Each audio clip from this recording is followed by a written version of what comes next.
இந்த நெக் டிசைனை எப்படி கட் பண்ணலான்னு பார்க்கலாமா? கேன்வாஸ் பேப்பரை ஒரு ஃபோல்டு பண்ணி எடுத்திருக்கேன். லென்த்து 5.5 இன்ச்சும் வித்து 2.5 இன்ச்சும் மார்க் பண்ணி பாக்ஸ் போட்டு எடுத்திருக்கேன். இப்போ அந்த லென்த்து 5.5 இன்ச்சை 4 ஈக்குவல் பார்ட்ஸாக டிவைட் பண்ணி எடுத்துக்கலாம். அதை 1 2 3 4ன்னு மென்ஷன் பண்ணிக்கலாம். ஃபஸ்ட்டு இருக்கிறத ஒரு 1/4 இன்ச்சு உள்ளே தள்ளி மார்க் பண்ணிக்கோங்க.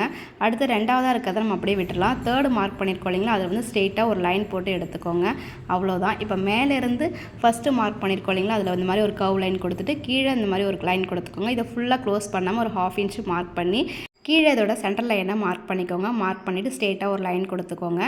இப்போ நம்ம 1/2 இன்ச்சு மார்க் பண்ணியிருக்கோம் இல்லைங்களா, அந்த இடத்துலேருந்து இந்த சென்டர் லைனுக்கு ஒரு லைனும் கீழே ஒரு லைனும் டைமண்ட் ஷேப்பில் கொடுத்து எடுத்துக்கிட்டிங்கன்னா இந்த டிசைன் அவ்வளோதான் சூப்பராக ரெடி ஆகிடும். மேலே ஒரு 1/2 இன்ச்சு மார்க் பண்ணிவிட்டு அந்த இடத்துல கட் கொடுத்து எடுத்துக்கோங்க. ஏன் இந்த 1/2 இன்ச்சுனா ஃபேப்ரிக் ரொம்ப விரிச்சு வராமல் கரெக்டான ஷேப்பில் இருக்கிறதுக்காக மேலே ஒரு 1/2 இன்ச்சு கொடுத்து கட் பண்ணிவிட்டு கீழே அந்த டிசைன் நம்ம கட் பண்ணி எடுத்துட்டோம்னா சூப்பராக கிடச்சிரும். இந்த லைனிங் ஃபேப்ரிக்கில் ஒரு அயன் பண்ணிவிட்டு மெயின் ஃபேப்ரிக்கோட அட்டாச் பண்ணி எடுத்துட்டோம்னா நெக் சூப்பராக கிடச்சிரும். வீடியோ பிடிச்சா லைக் பண்ணுங்கள். மறக்காம பேஜை ஃபாலோ பண்ணிக்கோங்க. இன்னொரு வீடியோவில் பார்க்கலாம். டாடா.